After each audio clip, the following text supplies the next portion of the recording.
Brooklyn. Mid-July. The sun pressed heavy on the shoulders of the city, hanging like a blistering weight in the smog-laced sky. Trees in Prospect Park offered little relief, thin strips of shade under which joggers paused, elderly men played chess, and mothers pushed strollers with one hand and scrolled phones with the other. Everything was too fast, too loud, and too indifferent. Except for one man. Maurice Jenkins, 52, stood near the public restroom wall beside a trash bin, his weathered coat tied around his waist, holding a small, ripped grocery bag. Sweat beaded on his brow, running into the cracks of old scars. His beard, thick and tangled, was more gray than black now. No one looked at him. They rarely did, unless to flinch, to whisper, to clutch their purses. But Mo had learned not to care. Or at least he told himself that. In the crumpled paper bag was all he had left: a bruised banana, half a bottle of water, and a sandwich wrapped in wax paper. He'd gotten it from a college girl that morning, a rare kindness. Peanut butter. His favorite, though it stuck to his dry mouth and took forever to swallow without water. Still, it was food. And food meant survival. He sat beneath a maple tree and leaned against its base, ignoring the ache in his lower back. His knees popped when he moved now, reminders of an old injury. Desert Storm, 91. He had medals somewhere. And nightmares that didn't need medals to prove themselves. Across the park, Amanda Clark, 34, sat on a wrought iron bench, shaded partially by a nearby gazebo. She was elegant, pristine, the kind of woman who wore pearl earrings on a Tuesday. Her dress was pale blue, tailored, not from Target, and her sandals were clean enough to look untouched by dirt. Her blonde hair was in a loose bun that managed to look casual and expensive at the same time. Beside her, Lily, her 3-year-old daughter, squirmed. "Mommy!" The little girl whined, her cheeks flushed pink. "I'm hungry." Amanda looked up from her phone, only half listening. "We'll go in a bit, sweetie. Let Mommy finish this email." Lily tugged harder. "My tummy hurts." Amanda sighed, exasperated. "You didn't want the crackers earlier, remember? We'll eat at home." Lily stood on wobbling legs, clutching her stomach. Amanda barely noticed as the child wandered a few steps away toward the fountain. Her attention was on the phone. The campaign her firm had been working on was due tomorrow. She was already late responding to edits. Her inbox buzzed. Her world, at that moment, was measured in deadlines and data. But Mo noticed Lily. From where he sat, he could see the little girl sitting on the fountain's edge, her lips pale, hands resting weakly in her lap. Something about the way she swayed, the hollowness in her tiny face, it sparked something in him. A reflex that hadn't dulled despite the years on the street. "Kid's dehydrated," he muttered to himself. He scanned the park. Where was the mother? Then he saw Amanda, eyes glued to her glowing screen, thumbs dancing. Mo looked at his sandwich. Then at the child again. He hesitated. That sandwich could be the difference between waking up tomorrow or not. But he also knew, if he didn't act, and something happened to that girl, he wouldn't forgive himself. With a grunt, he rose, legs stiff, heart heavy. Slowly, carefully, he approached the child. "Hey there, princess," he said, his voice hoarse but gentle. "You okay?" Lily didn't speak. She looked at him with wide blue eyes, sunken slightly from heat. "I got something for you," he added softly, unwrapping the sandwich. "You like peanut butter?" She didn't move. But when he held it out, her small hand reached, slow, uncertain. Mo placed it in her palm. Amanda looked up. And froze. From across the park, her heart lurched into her throat. Her mind filled in the blanks before reality could catch up. A homeless black man. Her daughter. Too close. Her maternal instinct kicked in like a grenade. "Hey!" she shouted, leaping from the bench. "Get away from her!" She sprinted, heels clicking like gunshots, snatching Lily into her arms. "Don't you touch her!" "What the hell are you doing?" Mo stepped back, hands up. "She looked hungry, ma'am. That's all." Amanda's eyes scanned him, his ragged clothes, the stench, the wild hair. She didn't see a man. She saw a threat. "You come near my daughter again, I'll call the cops," she snapped. A few people turned. Phones came out. Some recorded. She was pale. Amos said again, his voice cracking. "I wasn't trying to." "I don't care what you were trying. Stay away from us." He nodded, lowering his gaze. "I'm sorry." Amanda, still shaking, clutched Lily and stormed off. That night, Amanda sat on the edge of her pristine couch in their condo, the air conditioning humming in the background. Lily lay asleep, cheeks flushed from the heat, a faint smile still on her lips. Amanda scrolled her phone again, this time on Twitter. A notification. A trending video. Her stomach turned as she saw the thumbnail. Her face. Her voice. Her rage. Caption: "Homeless vet offers food to child, gets screamed at." Her fingers trembled. She pressed play. The video showed Mo kneeling, handing the sandwich. The girl taking it. Then, Amanda's voice, shrill and panicked, shouting, accusing. Mo's calm. His apology. The comments flooded in. "That man did more for her kid than she did. America in a nutshell, judged by the skin, not the soul. Someone find this man. He's a damn hero." Her throat tightened. Her carefully constructed world, a world of image, control, and order, crumbled under the weight of 10 seconds of truth. She'd been wrong. Not just wrong. Cruel. And yet, something deep inside her refused to let go of the fear. She still saw the dirt under his nails. Still felt the panic. Still heard the warning in her mind. Don't trust them. Don't trust people like him. But now, she also saw something else. The way he looked at her daughter, with concern. Not greed. Not danger. Just human. She leaned forward, head in her hands, breath shaky. And for the first time in years, Amanda Clark whispered something she hadn't said since childhood. "I think I made a mistake." Amanda hadn't slept. Her bed, king-sized, perfect sheets, a $2,000 mattress, felt like cement beneath her. Every time she closed her eyes, she saw his face. The way his hands trembled as he backed away. The cracked leather skin beneath his eyes. That soft, almost ancient voice saying, "I'm sorry." And Lily, she clutched that sandwich like it was the only thing in the world that mattered. Because in that moment, it was. The phone lay beside her on the nightstand, still open to the viral video. Over 4 million views in 12 hours. Her inbox had exploded. Her marketing firm was already calling in PR teams. Clients were quietly pulling meetings. Her boss had left a chilling voicemail. "Amanda, we need to talk. Urgently." But worse than all of that were the comments. Karen caught in 4K. Entitled Racist Attacks Homeless Vet. White Privilege, Chapter 937. Each word landed like glass in her throat. The guilt was suffocating, but so was the fear. Fear that she was becoming the woman she always swore she wasn't. Her family never used slurs, never hung flags or wore hate on their sleeves. But racism? It didn't always wear boots and swastikas. Sometimes, it wore pearl earrings and soft voices. Across town, Maurice Jenkins didn't know he was a trending name. He didn't own a phone. He'd spent the night in the back alley behind St. Teresa's church, under the scaffolding, his coat wrapped around him. He was used to the concrete now, used to the silence between midnight and 4 a.m., when even the rats slept. His only company was an old pocket Bible and a picture, faded, almost colorless, of a boy in a Little League jersey. Darnell. Age 7. He hadn't seen his son in 12 years. But that didn't stop him from whispering goodnight to the photo every single evening. The next morning, Amanda did something she hadn't done in years. She went to the park without makeup. No sunglasses. No distraction.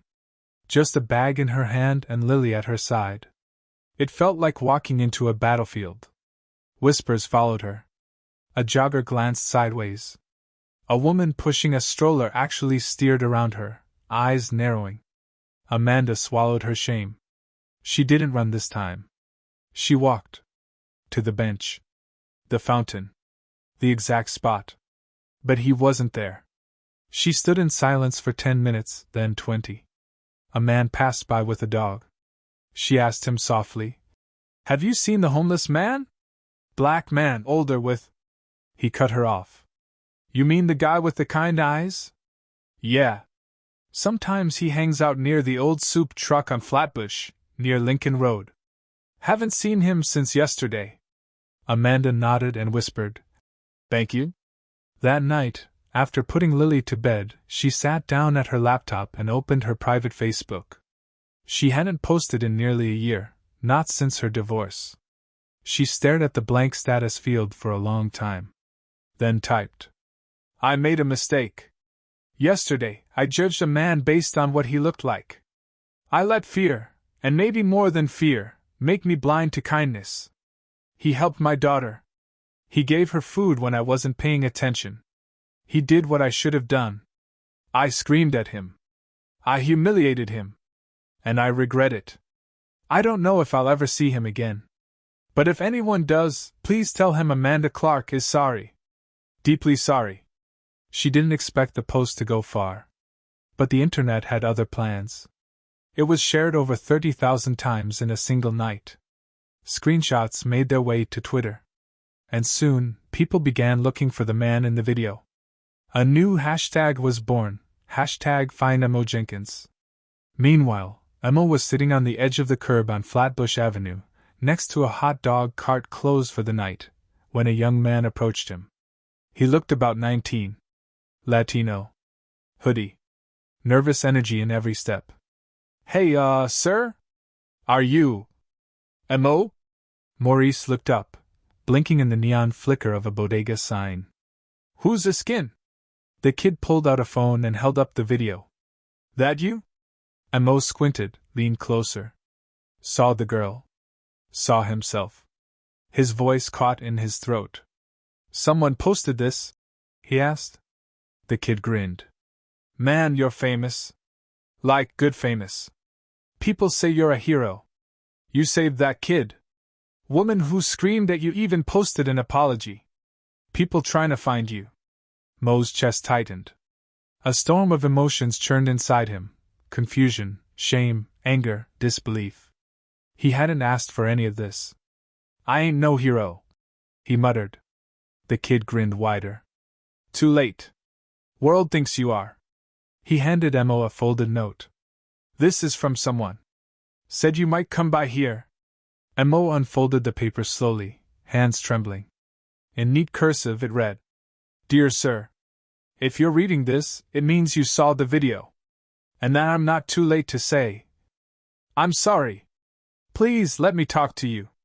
One human being to another. I owe you that much. Amanda Clark. Number 917 *****. He stared at the number for a long time. Then carefully, as if handling glass, he folded the paper again and tucked it into the pages of his worn Bible. That night he didn't sleep. Not because of the cold. Not even the rats. But because the face of that little girl, Lily, wouldn't leave his thoughts. Her tiny hands. The way she looked at him like she trusted him before anyone told her not to. He wasn't sure what scared him more. That the world suddenly cared. Or that maybe he wanted it to. The morning was colder than usual. The sky hung low, clouds swollen and gray, the kind of New York sky that promised rain but never delivered it. Maurice sat on the edge of a stone planter near Lincoln Road, the folded notes still tucked inside his Bible. He had reread it at least 15 times since yesterday, like it was a puzzle he couldn't quite solve. Amanda Clark. He hadn't heard that name in nearly 20 years. And yet the name didn't just stir recent memories, it awoke something buried deeper, something that clawed from the inside. He didn't know why it sounded familiar. He didn't know why it rattled his bones. But it did. He took a deep breath and looked down at the burner phone the same kid from last night had handed him. It was cheap, prepaid, the kind you buy for cash in a corner bodega. One button blinked. One new text. From Amanda Clark. Hi. If this is MO, please know I'm not writing out of pity. I just want to talk. A park bench. Coffee. 10 minutes. You can scream at me if you want, I probably deserve that. But please, let me say what I didn't say that day. Maurice stared at the message for a long time. Then, with a hand that still remembered the weight of decisions made in darker chapters of his life, he typed. Flatbush Library. 10 a.m. You got 10 minutes. Amanda hadn't worn makeup again. It was strange how quickly that had become her new ritual. She stood outside the public library on Flatbush Avenue, holding 2 coffees from the Haitian-owned cafe down the street. No security. No phone in hand. Just a woman with puffy eyes, real tears beneath them, and the thickest knot in her throat she'd ever known. He arrived right on time. Mo walked like a man who used to walk proud. Back straight. Chin forward. But now, his steps were slower, almost hesitant, as though every inch toward her cost him something. Amanda stood. Hi, she said quietly. He nodded. Which one's mine? She handed him the one labeled. No sugar, 2 creams. I guess, she said. He sipped. A beat passed. Good guess. They sat on the bench beside the red brick wall of the library, people walking past them without glancing. For once, Amanda felt invisible, and that was a blessing. I don't know how to start, she whispered. Then don't rehearse, Mo replied. His voice wasn't angry. That shook her more than yelling ever could have. I was afraid, she said. When I saw you near my daughter, I didn't see a person. I saw what I was taught to fear. Not in words, but in looks, in whispers, in locked car doors. Mo took a slow breath, the air thick between them. I ain't surprised. Amanda swallowed. I'm sorry. You said that already? Online. Loud enough for millions to hear. But I ain't looking for a public apology. I want to know why you came back. Amanda's hands trembled slightly around her cup. Because my daughter hasn't stopped talking about you. Because I looked at the video again, and I hated what I saw, not you. Me. Mo leaned back, his face unreadable. I served in the army. 18 years. Special Logistics Division. Got discharged after an accident in Iraq. I came home, and the system forgot me. My wife died 5 years later. Cancer. No insurance. My son, Darnell, he's in Detroit now. I haven't seen him since he was a teen. Amanda looked down, blinking hard. I never would have known. I never asked? No, you assumed, he said. Not cruelly. Just truthfully. Amanda nodded. They sat in silence again. Cars passed. Horns honked in the distance. A baby cried in a stroller nearby. Then Maurice reached into his coat pocket and pulled out the photo. He handed it to her. A boy, maybe 7 or 8, with dark brown eyes and a gap-toothed smile, holding a baseball bat. This was the last time I saw him, Mo said. He sent it with a letter. Told me he hated me for disappearing. Told me he didn't care if I died. Amanda stared at the photo. He looks just like you. He is me. Before the street. Before people crossed the street to avoid me. She looked up at him. I don't want to cross the street anymore. Maurice raised an eyebrow. Then don't. As the minutes passed, Amanda realized something. This wasn't about her anymore. It never was. This man, this stranger she had yelled at, had more humanity in his quiet grief than most people she'd ever met. She reached into her purse and handed him a folded envelope. What's this? He asked. It's a hotel voucher. 1 week. No strings. Just shelter. And if you're open to it. I know a guy at the VA Center in Midtown. He helps with reconnection programs. Maurice took it, stared for a moment, then folded it and slid it into his Bible. I'll think on it, he said. I hope you do. They stood together. And Amanda, after a beat, leaned in and hugged him. It was brief. Gentle. But real. For the first time, Mo didn't flinch. What neither of them noticed was the woman sitting across the street in a dark blue sedan. She had been there since 9:30 a.m., engine running, windows slightly cracked. She snapped a photo. Then made a call. Yeah. It's him. Maurice Jenkins. Alive. Talking to a white woman mid-30s. I got the pictures. You sure you want to go through with this? A voice crackled through her earpiece. Positive. Tell him his past just came back to finish what he left behind. The woman hung up, started the car, and disappeared into traffic. That night, Maurice didn't sleep at the shelter. He didn't want to be surrounded by coughing, snoring bodies, by the stench of worn boots and institutional soup. Instead, he walked, miles through Brooklyn's winding veins, holding that envelope from Amanda in one hand and the cheap burner phone in the other. The rain finally came. It wasn't a heavy downpour. It was soft, lingering mist, just enough to chill a man already worn to the bone.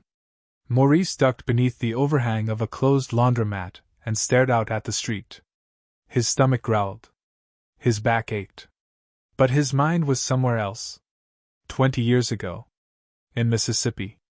His name had been Earl, Big Blue, Radley, a name that still made Maurice's jaw clench involuntarily. He was the kind of man who smiled with his teeth but never his eyes. Big Blue wore a navy hat with an eagle patch, always tilted low on his brow, and a polished revolver under his belt, tucked into his waistband like some backwoods sheriff. Back in 06, Maurice had worked under him. Logistics handler for military hardware. But Radley was different. Racist to the bone, but clever, never said it outright. Just jokes. Suggestions. Who got promoted? Who didn't? Who disappeared, after a complaint? Mo had spoken up once. Just once. And his whole life had unraveled. After that, it wasn't just Radley anymore. It was his people. The network of men who protected him. One anonymous report claimed Maurice had been siphoning military equipment for unknown purposes. His benefits were frozen. Then cut. His discharge? Medical due to instability. The real reason, he challenged the wrong white man. He hadn't heard from Radley since. But the feeling in his gut that night, as he stood under the rain, told him something. Radley had found him. Amanda, meanwhile, couldn't sleep either. She was sitting in her kitchen, the baby monitor softly humming beside her while Olivia slept in the next room. On her table were printouts, news clippings, screenshots of the viral video, and most of all, Maurice Jenkins's public record, what little of it was available. She couldn't stop thinking about what he said. About his son. His wife. That photo. And about something else. That look in his eyes. Like he was waiting for something terrible. Her phone vibrated. A number she didn't recognize. She hesitated, then answered. Hello? Silence. Then a low, southern drawl crackled through the receiver. You're talking to a ghost, ma'am. A man who died a long time ago, but you just dragged him back from hell. She froze. Who is this? The voice grew sharper, darker. You think it's noble, what you're doing? Handing out forgiveness like it's candy on Halloween? You don't know that man, sweetheart. But I do. And I promise you, you're gonna wish you never touched that filth. Click. The call ended. Amanda sat stunned. A cold wind swept through the room, even though all the windows were closed. The next morning, Maurice made a decision. He used the hotel voucher. Room 412, North Crown Hotel, a faded building that once held class, now barely hanging on. But for Maurice, it felt like royalty.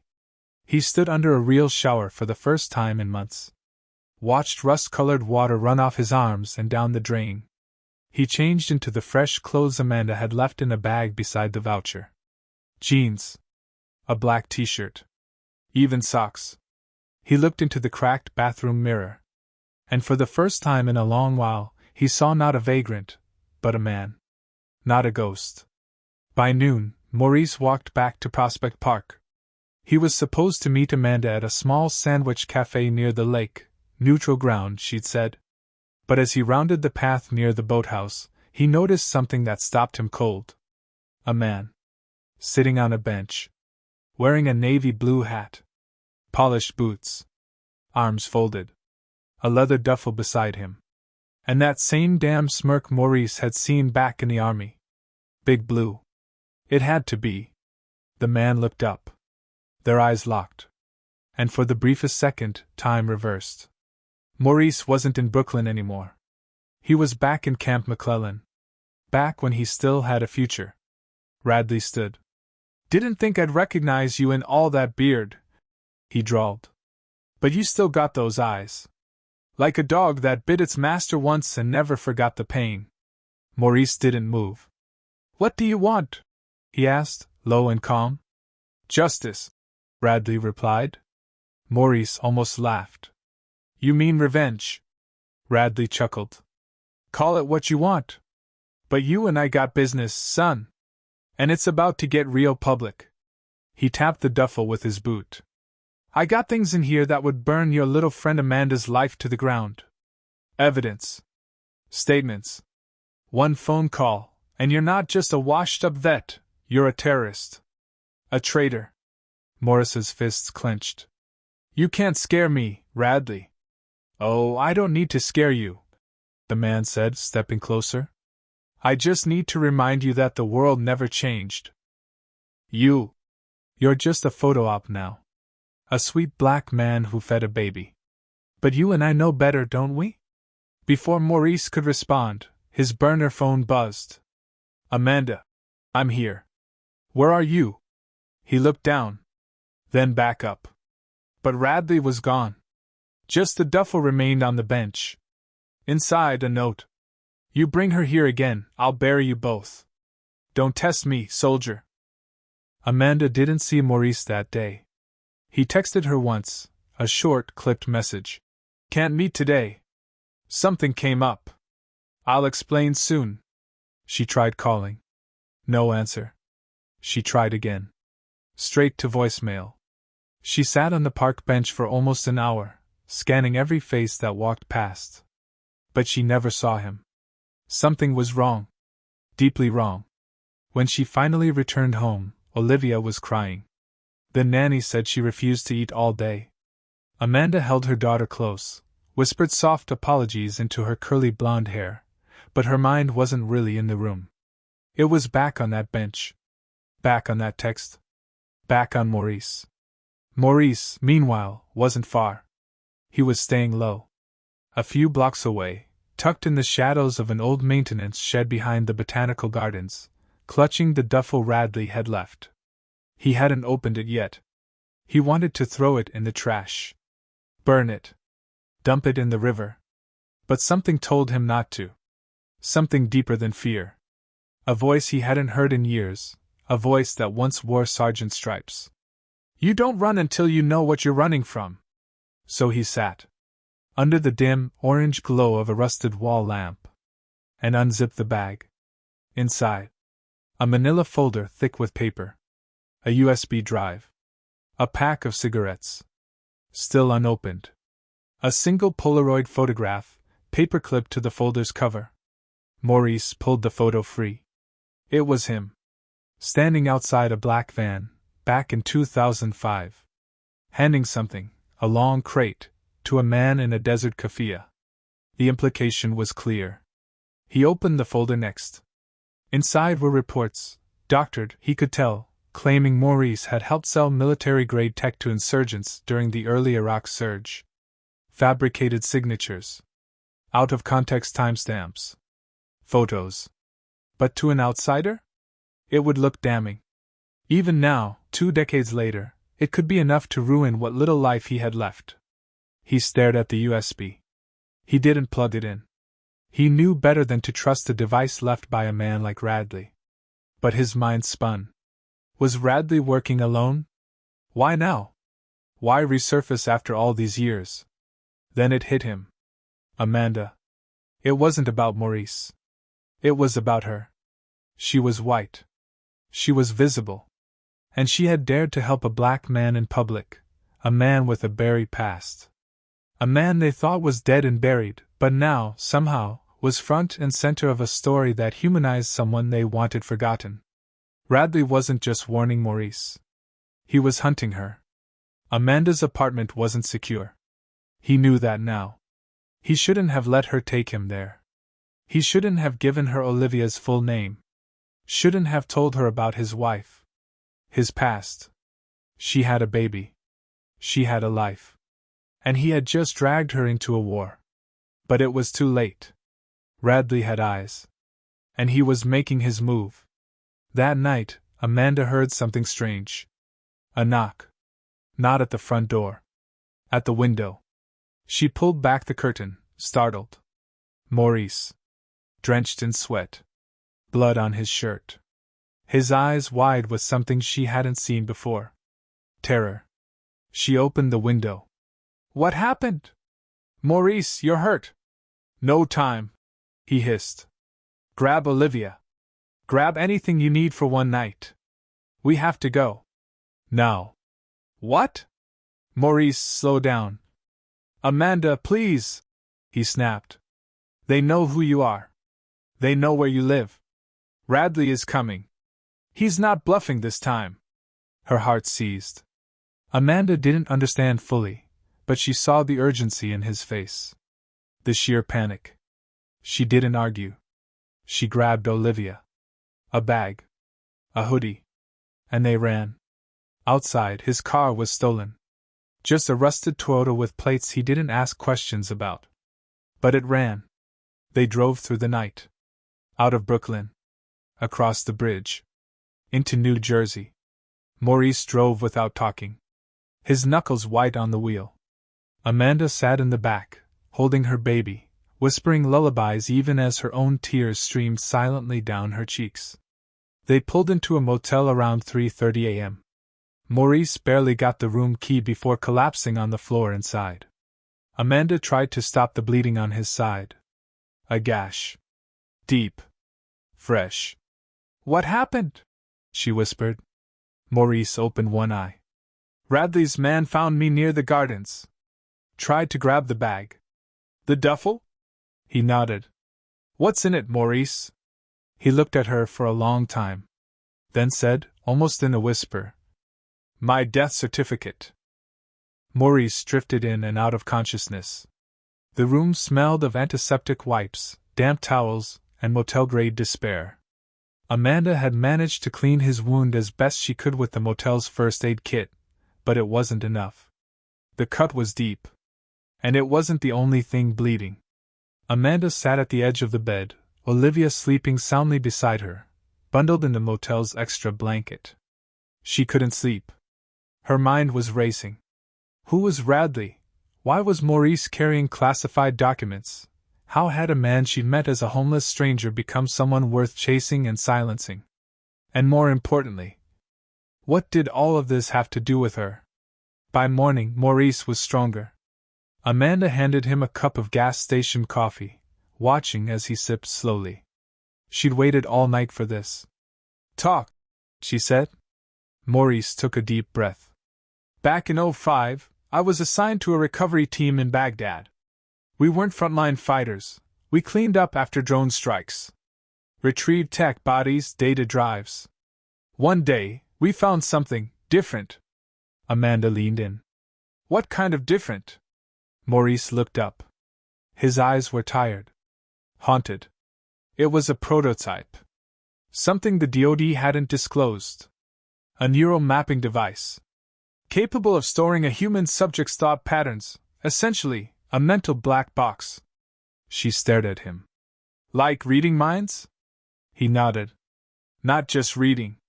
Copying. Storing. It was meant to be used for intel extraction after death. We were told it didn't work. But someone else thought otherwise. He paused. Then said low and bitter. Radley. Amanda blinked. He was military. Maurice nodded. Special projects. But black-bagged. No paper trail. He wanted to sell it. Cut a deal with insurgents. Claimed he could control who it ended up with. She shook her head. And you refused. Maurice chuckled darkly. I tried. I reported it. But the report disappeared. Radley framed me, made it look like I was the one selling tech. That photo? The one in the bag? It's fake. A composite. But convincing enough. So you ran? No. I tried to fight. But the brass told me to stand down. Said it was national security. Then I started getting followed. Death threats. My wife. He stopped. His voice broke. They killed her, Amanda. It wasn't a break-in. It was a message. I disappeared after that. Amanda sat in stunned silence. Her mind spun. All this time, he wasn't just a homeless man. He was a fugitive. But not the kind the news warned about. He was a ghost. A scapegoat. And now she was tied to him. Amanda took a long breath. So what's the plan now? Maurice looked at the USB. We leak it. Everything. The fake documents. The photo comparisons. The prototype's blueprint. Radley wants to bury the past, but if we burn it in daylight, he's got nothing to stand on. And if he finds us first? Maurice looked at her. No smile. No comfort. Just truth. Then we die. They left the motel at dawn. Maurice had an old contact in Trenton, someone who owed him from the old days. A digital forensics analyst turned whistleblower journalist. Her name was Shay. Trust was thin, but right now, it was all they had. They arrived at a shuttered art studio. Inside, Shay was waiting. Sharp-eyed gray hoodie, laptop open. She didn't ask questions. Maurice handed her the USB. She plugged it in. And gasped. Jesus, Reese, she muttered. You weren't kidding. This stuff is gold. But it's dangerous as hell. Can you get it out? Securely? She nodded. Encrypted cloud drop. Sent to 4 outlets. Fail-safes if anything happens to me, or you. Maurice hesitated. Then, do it. As Shay worked, Amanda paced. Every window felt like a target. Every noise outside like a threat. And then, a crash. Glass shattering. Front window. A brick. Followed by smoke. Tear gas. Down! Maurice yelled, grabbing Olivia. Amanda dove over her. Shadows moved outside. Boots. Guns. Radley's men. Maurice shoved open the back door. Run! He yelled. Take Olivia! Go! Amanda hesitated. No! I'm not leaving you! Now, Amanda! Shay grabbed her arm. Pulled her out. They ran through alleys, the baby clutched tight, the gas choking their throats.